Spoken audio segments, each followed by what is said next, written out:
अस्सलाम वालेकुम। आज की सबसे अहम खबर, जनरल फैज़ हमीद को फ़ौज ने अपनी तहवील में ले लिया या कह लीजिए गिरफ़्तार कर लिया और आर्मी एक्ट के तहत उनके ख़िलाफ़ कोर्ट मार्शल की कार्रवाई का आगाज़ हो गया। दो बड़े इल्ज़ामात उनके सामने आए हैं।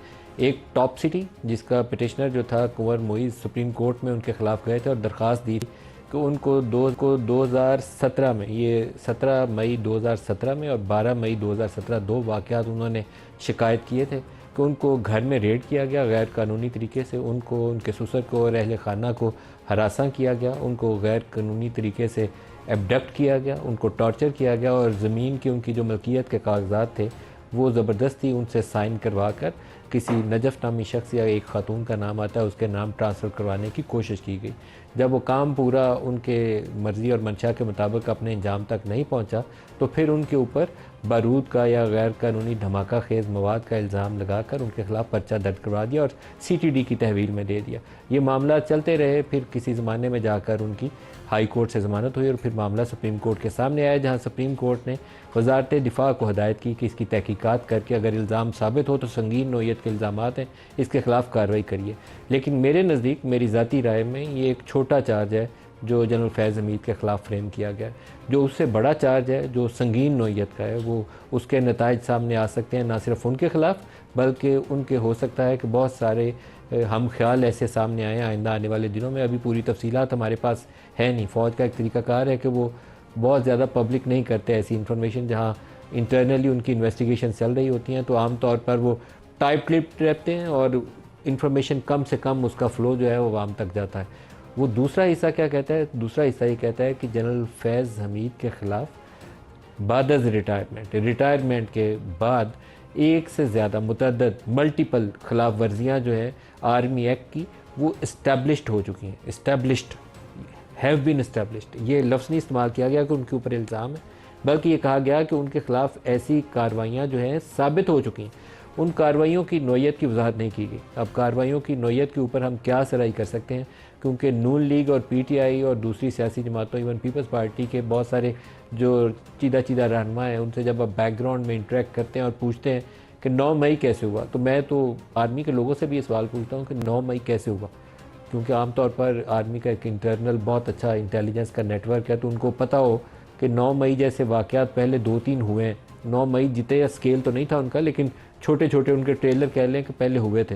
वो ट्रेलर क्या थे कि पेशावर कैंटोनमेंट पे आग जलाओ गिराओ, यहाँ GHQ के बाहर जनरल बाजवा के ख़िलाफ़ बहुत ही बदबूदार किस्म की नारेबाजी की गई और इस तरह के बेशुमार कैंटोनमेंट्स के बाहर वाक़यात हुए। और ये वाक़यात कब हुए? 10 अप्रैल 2022 जब इमरान खान के ख़िलाफ़ नो कॉन्फिडेंस आई। इसके अलावा जिस दिन पेशावर से ये मार्च लेकर इस्लामाबाद आए 25 मई, उस दिन ये वाक़यात हुए। फिर इमरान खान वज़ीराबाद 3 नवंबर 2022 का अटैक, उस दिन ये वाक़यात हुए। तो वो 9 मई के पहले उन्हें एंटिसिपेट करना चाहिए था, उनके पास इंटेलिजेंस इंफॉर्मेशन होनी चाहिए थी। और इसके अलावा ये वाक़यात 200 इंस्टॉलेशन हिट हुई थी, तो इसमें इंटरनल लोगों की इन्वॉल्वमेंट का क्या स्केल है? ये मेरा एक सवाल होता है कि मैं जानना चाहता हूँ। फ़ौज का जवाब ये होता है कि हमने 10, 12, 15 जिन लोगों के ख़िलाफ़ उन्होंने कार्रवाई की वो कहते हैं हमने कार्रवाई कर दी। लेकिन जब आप सियासतदानों से पूछते हैं, वो फ़ौज के ख़िलाफ़ पब्लिकली कुछ भी बयान देने से गुरेज करते हैं। लेकिन वहाँ एक क्या सराई सामने आती थी कि कुछ ऐसे इमरान खान के स्कूल ऑफ थॉट के या उनके हम ख्याल या PTI के सिंपथाइज़र्स मौजूद थे, जो हो सकता है कि उनकी आज भी मदद कर रहे हैं। मैं पूछता था जेल में कैसे मदद कर रहे हैं? जेल में तो वो बंद है, डयाला में तो किसी की इजाज़त के बगैर बंदा नहीं जा सकता। उनका ख्याल ये था कि अभी भी वहाँ से इमरान खान के साथ कुछ लोग इंटरेक्ट करते हैं। अब ये बादज़ रिटायरमेंट जो खिलाफ वर्जी है, इसका स्केल बड़ा अजीबोगरीब है। मैं इसके ऊपर टोटली अपने असेसमेंट, आपको अपना एनालिसिस दे सकता हूँ। इसको ये फ़ौज की खबर ना कहिएगा, ये एनालिसिस है मेरा। दो हिस्से हैं इसके। 9 मई क्यों किया गया था? 9 मई इसलिए किया गया था कि एक ऐसी सिचुएशन डेवलप हो, फ़ौज के इंटरनली सिचुएशन डेवलप हो। आर्मी चीफ जो है वो इतनी ज़्यादा 200 जगहों पे आर्मी इंस्टॉलेशन अगर अटैक होती हैं, फ़ौज आगे से रिटेलिएट करेगी, गोली चलाएगी, बंदे मारे जाएंगे, जैसे बांग्लादेश में 300 नौजवान मारे गए, तो आर्मी चीफ अपने अहदे पे बरकरार नहीं रह सकेगा। ये आप इस तरह के ऑपरेशन के अंदर 2-3 चीज़ें जो ख्याल होते हैं, तो एक ख्याल ये होता है कि उसके बाद आर्मी चीफ अपने अहदे पे बरकरार नहीं रह सकेगा, या वो एम्बेरस होगा, स्टेप डाउन कर देगा, या कोर कमांडर अंदर से उसके ऊपर गुस्सा करेंगे कि ये क्या सूरत हाल पैदा हो। वो उस दिन उन्होंने जिस तरीके से मामलात को हैंडल किया, फ़ौज ने जो अभी गोली नहीं चलाई, किसी के ख़िलाफ़ कार्रवाई नहीं की, वो मामलात बच गए। लेकिन दूसरा सवाल अभी भी कायम है कि फ़ौज के अंदर से किन लोगों का क्या रोल था। 9 मई जिस दिन फौजी इंस्टॉलेशंस के ऊपर अटैक किया गया और जिस दिन पीटीआई के लोग पकड़े गए, उसके पीछे किसका क्या रोल था और क्या इसके पीछे ऐसे रिटायर्ड लोगों का रोल था जो इमरान के लिए सियासी चालें या हिकमत अमली क्या होनी चाहिए उसमें उसको एडवाइस कर रहे हो। क्यों जाना चाहिए जीएचक्यू में, या क्यों जाना चाहिए लाहौर कोर कमांडर के घर में, या क्यों जाना चाहिए पेशावर कैंटोनमेंट में, या किला चकदिरा या बाला हज़ार में, क्यों जाके इन जगहों पे जाना चाहिए, या वो जो एम आलम एयर बेस थी उसको ऊपर जाके, या आईएसआई के ऑफिस के ऊपर जाके क्यों अटैक करना चाहिए। कुछ there should be a logic ना, उसके पीछे कोई प्लान या कोई मनसूबाबंदी होनी चाहिए। मैं किसी का सिंपथाइज़र तो हो सकता हूँ, लेकिन ये मैं कैसे सोचूंगा कि मुझे जाके जीएचक्यू के बाहर ये काम करना है या कोर कमांडर हाउस के अंदर ही करना है। ये वो सवाल था जिसका मुझे आज तक क्लैरिटी से जवाब नहीं मिला। तो ये जो दूसरा हिस्सा है बादज रिटायरमेंट खिलाफ वर्जियों वाला, ये मेरा ख्याल है और मेरा क्यास और एनालिसिस यही है कि ये उस तरफ की इंडिकेशन है। आर्मी एक्ट के तहत आप 2 साल की एक पाबंदी होती है गवर्नमेंट सर्वेंट्स के ऊपर, फ़ौज के सारे जो लोग हैं रिटायरमेंट के बाद उनके ऊपर भी 2 साल का इतलाक होगा। उसके बाद एज ए फ्री सिटीजन अगर वो किसी के साथ भी सियासी कार्रवाई में हिस्सा लेते हैं तो उनके ऊपर कोई पाबंदी नहीं है।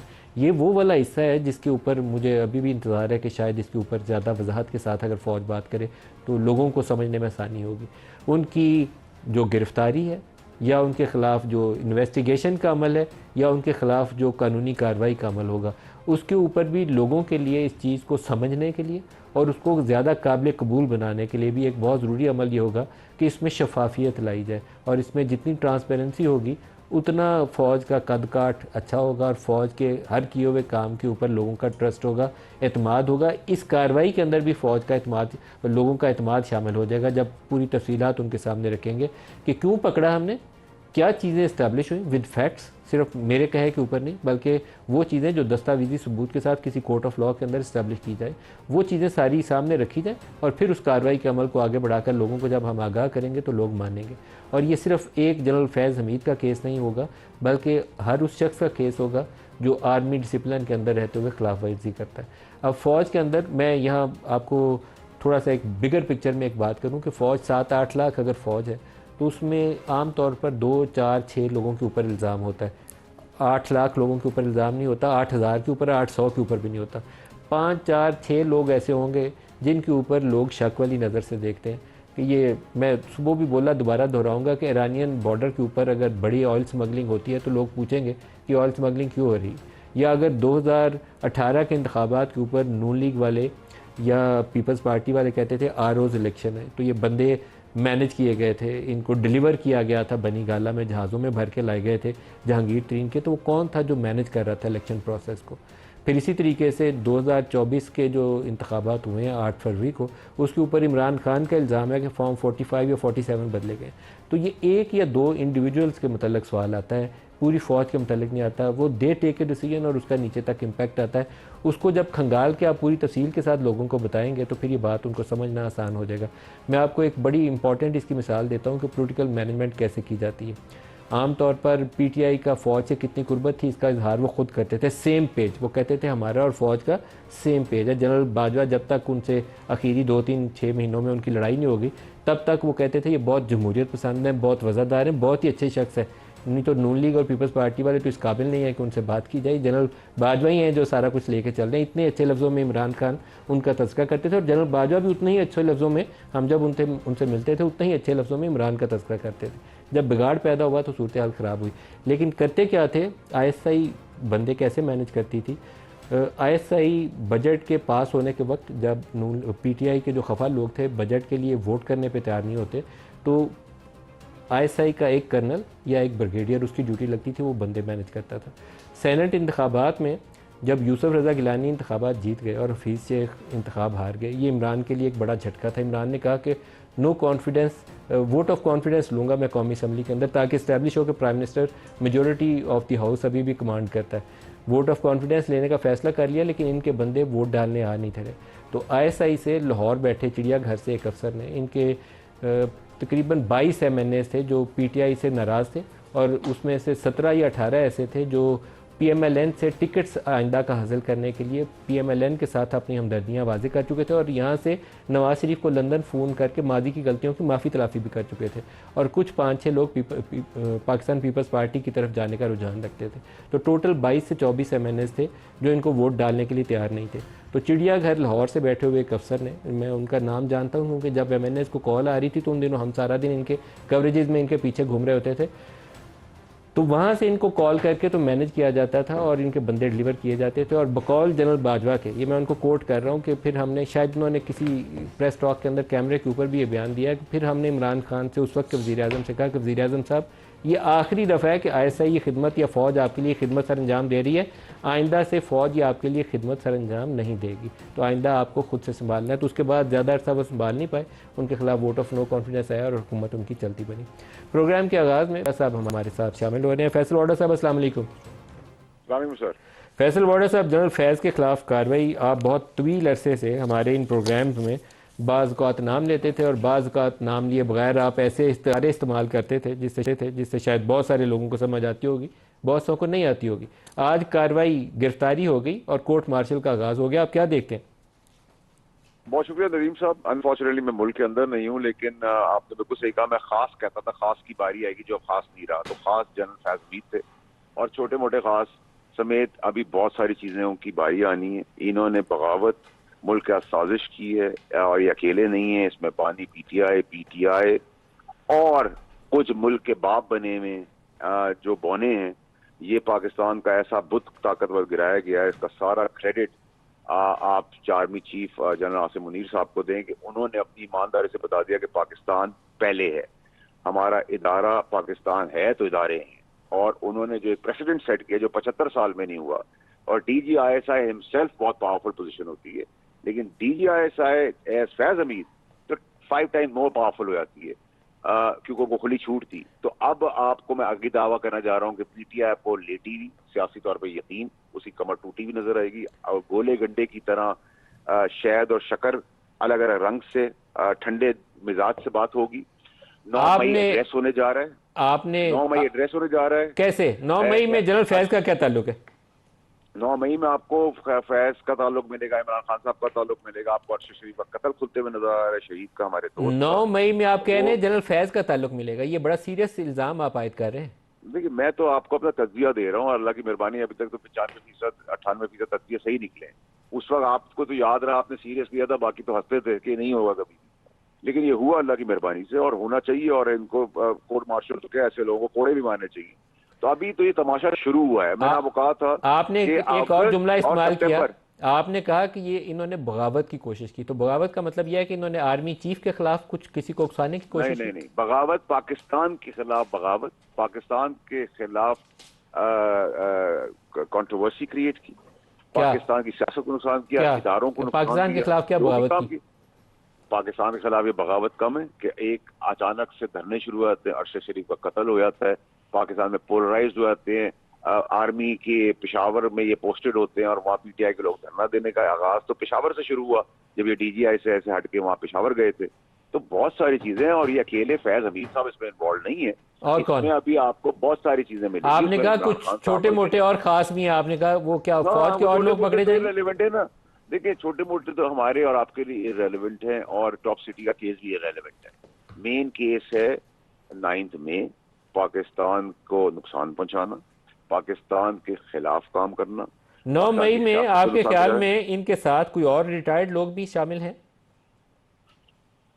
रिटायर्ड तो मैं नहीं कह सकता, मतलब नेचुरली बहुत सारे लोग एक दूसरे का कंधा उठा के ऊपर नीचे हुए हैं अपनी जिंदगी के अंदर, आप बुझमान है अपनी जगहों के ऊपर आज भी और पाकिस्तान के बाप बने हुए, जबकि उनके अपने बड़े सीरियस एलिगेशन हैं, कत्ल में भी हैं इन्वॉल्व, डिग्रियों में भी जाली में इन्वॉल्व है, वो फाइनेंशियल करप्शन में भी इन्वॉल्व है।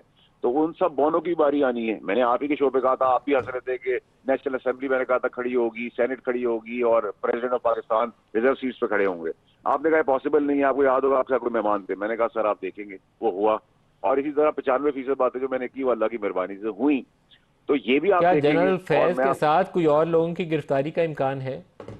देखिए, इम्कान तो कभी आपने सोचा था कि इतना बड़ा बुर्ज गिरेगा? गिरा ना।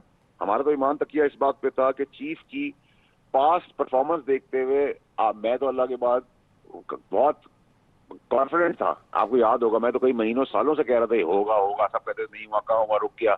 तो टॉप सिटी तो एक ब्लैक एंड व्हाइट केस है और वो मामूली सा केस है, लेकिन केसेस तो बड़े केसेस है। बड़े केसेस के अंदर पाकिस्तान को नुकसान पहुंचाना, जमहूरियत को, सियासत को, इदारे को, कत्ल गारत है उसके अंदर, तमस्कर है शहीदों का, अमारतों के ऊपर है, इनसाइड इंफॉर्मेशन है, अरशद शरीफ को दुबई से दिखलाने वाले आदमी जो जिन भूत था उसका काम है। बहुत सारी चीजें अभी होनी है नदीम अली साहब। पाकिस्तान के लिए ये बड़ा प्रोग्रेसिव और प्रोडक्टिव टाइम आ गया है। पाकिस्तान की अल्लाह मैंने सुन ली है, ये छटने जा रहा है।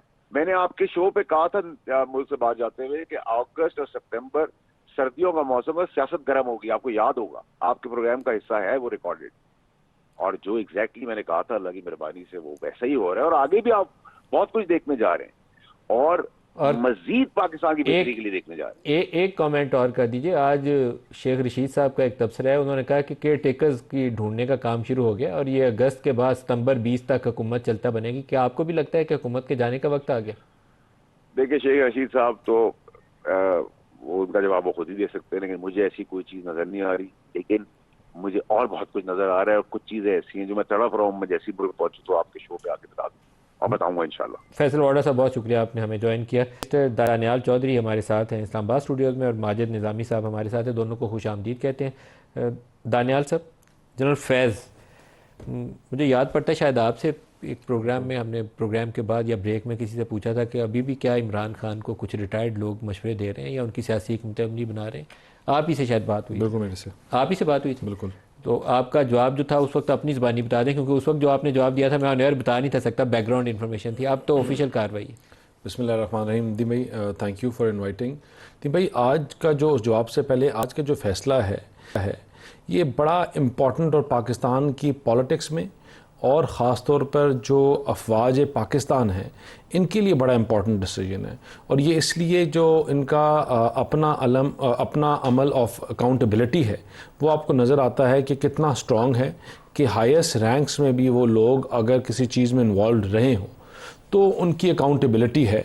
और ये जो केस था जिस पे उनको जिस केस की वजह से उठाया गया है, I am privy to a lot of things in this case. और जिस तरह उस दिन भी मैं आपसे कौन से वाला केस, क्योंकि इस प्रेस स्टेटमेंट के अंदर दो केसेस का तज़किरा है, एक टॉप सिटी जो मेरे ख्याल में सानवी हैसियत रखता है, जो दूसरा पैरा है कि आफ्टर रिटायरमेंट उन्होंने आर्मी एक्ट की खिलाफ वर्जियाँ ऐसी की हैं जो इस्टेब्लिश हो गई हैं, तो वो वाला बहुत सीरियस चार्ज है। देखें, टॉप सिटी वाला केस जो था उसमें बड़े शवायद, बड़ी क्लियर चीज़ें हैं कि जो इल इंटेंट दिखाती है और बहुत ज़्यादा शफायत। वो फाइनेंशियल करप्शन का केस है जी बिल्कुल। लेकिन जो और जो दूसरा केस है वो जो हम लास्ट टाइम बात कर रहे थे कि देखें, आपका जो इंस्टीट्यूशन है वो उसकी स्ट्रेंथ ही उसके लोग हैं, उसके बंदे हैं।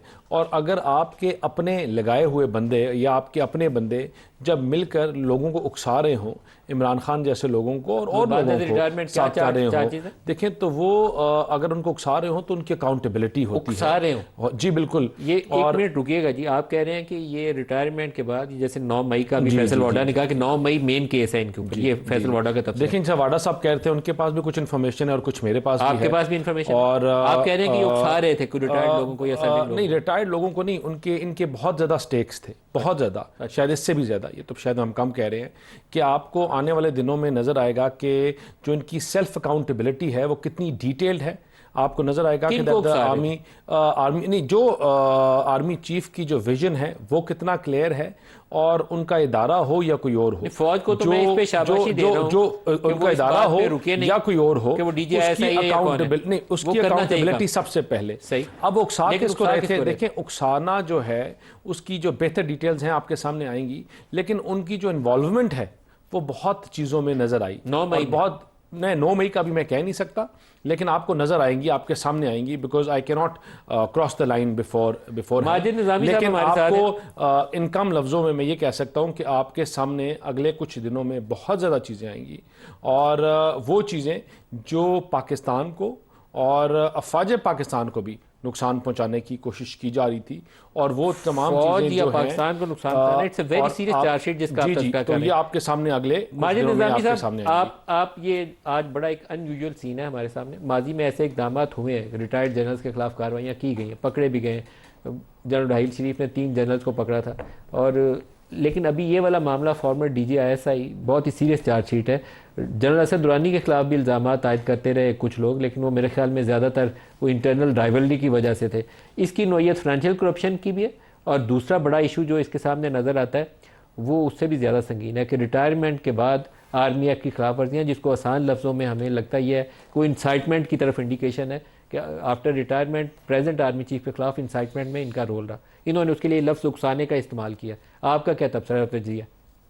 जी बहुत शुक्रिया मलिक साहब। इसमें सबसे इम्पॉर्टेंट है कि बिल्कुल ये एक बहुत बड़ी ख़बर इसलिए भी है कि एटलीस्ट हमें इस बात पे इत्मीनान है कि कहीं ना कहीं से कोई आगाज़ हुआ है, और इसके हवाले से ये भी यकीन दहानी है कि ये मामला आगे चला जाएगा। लेकिन इसके अंदर दो तीन ऐसे अहम पॉइंट हैं जो मेरा ख्याल है डिस्कस होने ज़रूरी हैं। एक तो ये है कि इस मामले के अंदर ये समझना भी ज़रूरी है कि ये कोई पीपल्स पार्टी, मुस्लिम लीग नून या तहरीक इंसाफ से मुंसलिक मामला नहीं है। इसके अंदर भी इंटरनल राइवलरी मौजूद है जो 2017-18 से चल रही है, और उस वक़्त से लेके आज तक दो ग्रुप्स, कभी एक का पलड़ा भारी होता है, कभी दूसरे का होता है। फाइनली नवंबर 2022 के बाद ये मामला क्लियर हो गया, और ये इस राइवलरी में जनरल फैज़ हमीद जो हैं वो पीछे रह गए। लेकिन चूँकि उन्होंने एक ताकतवर दौर देखा था तो इसलिए वो उससे निकल नहीं पाए, और कहीं ना कहीं उनकी ये कोशिश थी कि वो बहरहाल अपने पुराने बदले जो हैं वो ले सकें, या कम अज़ कम कुछ ना कुछ नुकसान पहुंचा सकें। तो इस मुखासमत को सामने रखते हुए जब हम चीज़ों को देखते हैं तो फिर ये टॉप सिटी का मामला या बिजनेसमैन्स के साथ बदसलूकी, ये बड़ा कोई अचंभे की बात नज़र नहीं आती। उसकी वजह यह कि शहर इक़्तिदार के अंदर ऐसे कई किरदार मिल जाते हैं कि जिनके साथ किसी न किसी मामले में, ज़मीनों के कब्ज़ों में, बाकी चीज़ों में माजिद, आपने इंटरनल राइवलरी का और मुखासमत का दो लफ्ज़ों का इस्तेमाल किया है। मुझे, अगर मैं डेट्स को मिक्सअप नहीं कर रहा, तो अक्टूबर 2018 में जनरल आसिम मुनीर को DGISI तैनात किया गया था, और इमरान खान ने इलेक्शन के बाद खुद ही उनकी तैनाती की थी। और फिर आई थिंक 15 जून 2018 को, कुछ 6 महीने के बाद या 7 महीने के बाद, उनको DGISI के ओहदे से हटाकर जनरल फैज़ हमीद, जो पहले DGC थे, इनको तरक्की देकर लेफ्टिनेंट जनरल के तो तरक्की दी, और साथ इनको DGISI बना दिया गया। तो ये जो इंटरनल राइवलरी और मुखासमत आप कर रहे हैं, ये आर्मी चीफ की तैनाती का तज़किरा कर रहे हैं या उससे पहले की कोई पुरानी चीज़ है? जी, ये उससे भी पहले इसके नकूश जाते हैं, जब कुछ अफसरान DGC थे और कुछ अफसरान जो है वो DGMI थे। उस वक़्त से ये मामला शुरू हुआ हुआ है जो सिरे नहीं लग रहा था। इसके अंदर कई बुज़ुर्ग अफसरान ने मीडिएशन की कोशिश भी की थी, लेकिन वो कामयाब नहीं हो सकी। तो ये मामला 2 स्टार के लेवल से शुरू हुआ था, जो फिर 3 स्टार पे पहुंचा, फिर 4 स्टार पे पहुंचा, और फिर आफ्टर रिटायरमेंट भी जारी रहा। इसीलिए मेरा ख़्याल है कि इस मामले के अंदर 9 मई की बात करें, इमरान खान की बात करें, तो वो सारे इसके अंदर मोहरे नज़र आते हैं कि जो इस इंटरनल राइवलरी में इस्तेमाल हुए, और उसमें ये कोशिश की गई कि एक दूसरे को नीचा दिखाया जाए। लेकिन फ़ाइनली अब ऐसे पता चलता है कि जनरल फैज़ हमीद का जो ग्रुप है या उनकी जो शख्सियत है, वो फ़ाइनली उसको कटहरे में लाया गया है और उसके हवाले से एहतसाब किया जा रहा है। सो इसलिए इन सारी चीज़ों को जब हम मद्देनज़र रखते हैं तो ये कोई सियासत में मुदाखलत या कोई गैर आइनी, गैर कानूनी इक़दामात उठाने की बुनियाद पर यह सारा मसला नहीं है। इसके शाखसाने कुछ और भी हैं। ब्रेक ले लेंगे, हमारे साथ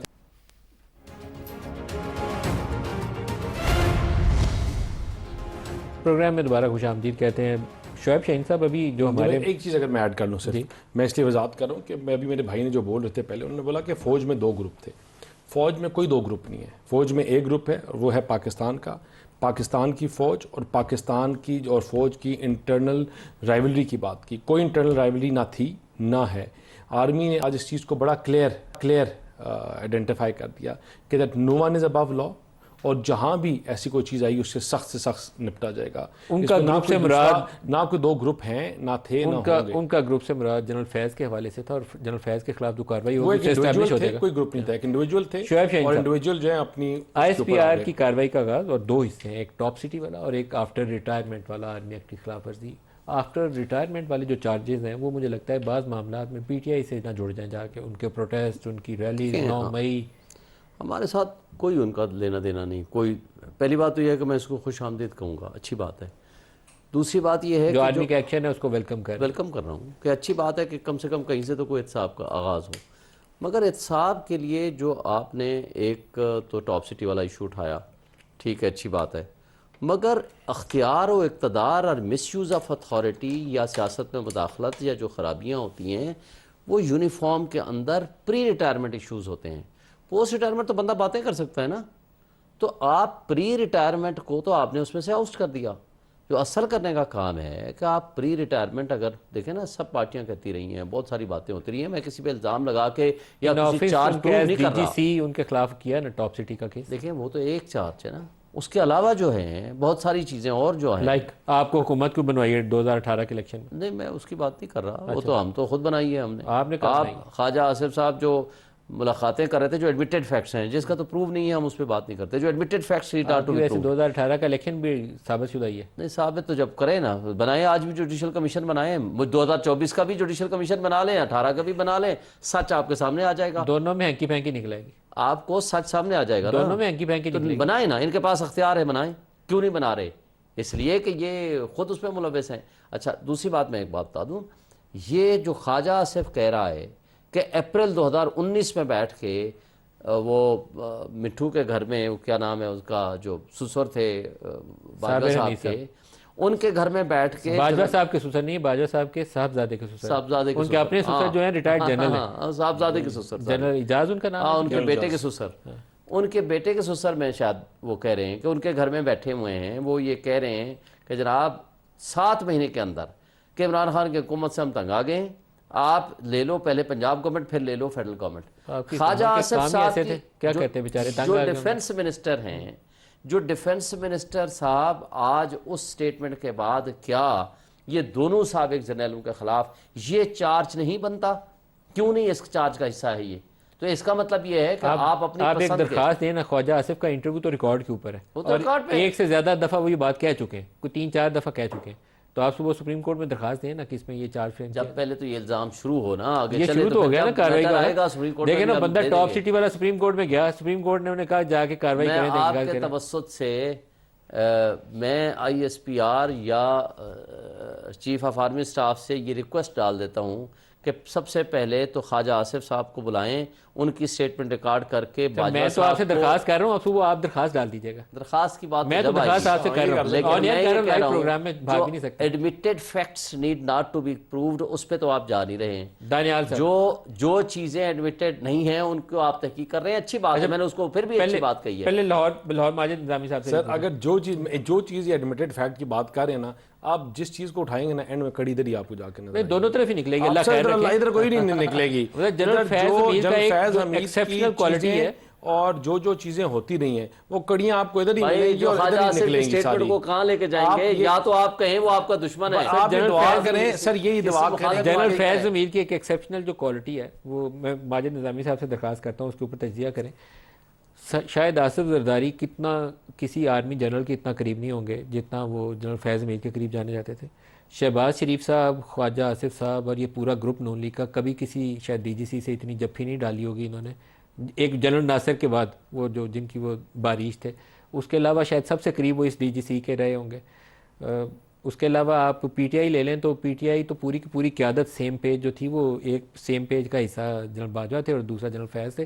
तो इस मामले में आप उनको क्रेडिट दें कि एक अकेला शख्स आप 3 जमातों का अपनी उंगलियों पर नचाते थे और आप नाचते थे सारी जमातें। माजिद निजामी साहब, आपका क्या तज्जिया है इसके ऊपर? फ़ौज ने बड़े एक ऐसे केस में हाथ डाला है जिसकी पोलिटिकल रिपरकशंस भी होंगी, सियासतदान उनके साथ जुड़े हुए थे सारे, टॉप टियर तीनों जमातों का। बिल्कुल ये बात दुरुस्त है। उसकी वजह ये कि वो बड़े बातदबीर जनरल थे और उन्होंने अपने टर्न्योर के अंदर जो असाइनमेंट उनको दी उन्होंने वो कंप्लीट करके दी। अब वो आईनी थी गैर आईनी थी, इसके ऊपर बहस हो सकती है, लेकिन एज ए प्रोफेशनल उनका कंडक्ट यही रहा कि उन्हें जो कहा गया उन्होंने वो करके दिया। अब इस तरह के प्रोजेक्ट्स के अंदर मसला ये होता है कि ऑफिसर्स अपने प्रोफेशनलिज्म से कुछ आगे बढ़कर पर्सनली भी इन्वॉल्व हो जाते हैं। इसलिए DGISI की जो सीट है या DGC की जो सीट है वो बड़ी सेंसिटिव होती है और बड़ी हॉट सीट होती है। इसलिए हमारे सामने है कि जनरल जावेद हों, जनरल हमीद गुल हों, जनरल महमूद अहमद हों, जनरल ज़ियाउद्दीन भट्ट हों, जनरल रिजवान अख्तर हों या आप जनरल फैज़ हमीद हों, इंसानों का अंजाम कोई उस तरह से मुतवाज़न या पुरअमन माहौल में नहीं हुआ। कोई गिरफ़्तार होता है, किसी का कोर्ट मार्शल होता है, उसकी बुनियादी वजह क्या है? उसकी बुनियादी वजह यह है कि चूँकि इख्तियारात। क्या किसी DJI का पहले कोर्ट मार्शल हुआ है? जनरल असद दुरानी है, जनरल ज़ियाउद्दीन भट्ट को गिरफ़्तार किया गया, जनरल जावेद नासिर, जनरल हमीद लेकिन जनरल ज़ियाउद्दीन भट्ट जिन हालात में गिरफ्तार हुए थे वो डिफरेंट थे कि नवाज शरीफ के ऊपर कू का इल्ज़ाम था। वो DJI बने या उस वक्त उनको आप बहुत अहमियत ना दें उस चीज़ को, उनको आर्मी चीफ लगाने की कोशिश कर रहे थे तो मसला टेढ़ा हो गया था। General Asad Durrani I think और तरह की राइवलरी थी उसमें। जनरल फैज़ हमीद के हवाले से भी जो अफवाहें सरगर्म है वो यही हैं कि 9 मई को उन्होंने एक तख्ता उलटने की कोशिश की है। सो इसको हम कड़ियाँ तो मिला सकते हैं अगर हम मिलाना चाहें तो 9 मई के साथ। मेरा सवाल यही है, मैं उसकी वजाहत अपने मेहमानों से पूछता हूँ लेकिन वो वजाहत मुझे देने से गुरेज करते हैं क्योंकि ये बड़ा सेंसिटिव मैटर है और करंट आर्मी चीफ से के ख़िलाफ़ कुछ अगर बंदों ने काम किया है, अगर इस्टेब्लिश हो गया तो इससे तो ज़्यादा ये बगावत का इल्ज़ाम होता है वैसे फ़ौज के अंदर। अगर ये साबित हो जाए, मुझे मालूम नहीं है कि किसका क्या रोल है, तो फिर ये वेरी वेरी सीरियस चार्जशीट है। ब्रेक ले लें, ब्रेक से वापसी पर दोबारा बात करते हैं।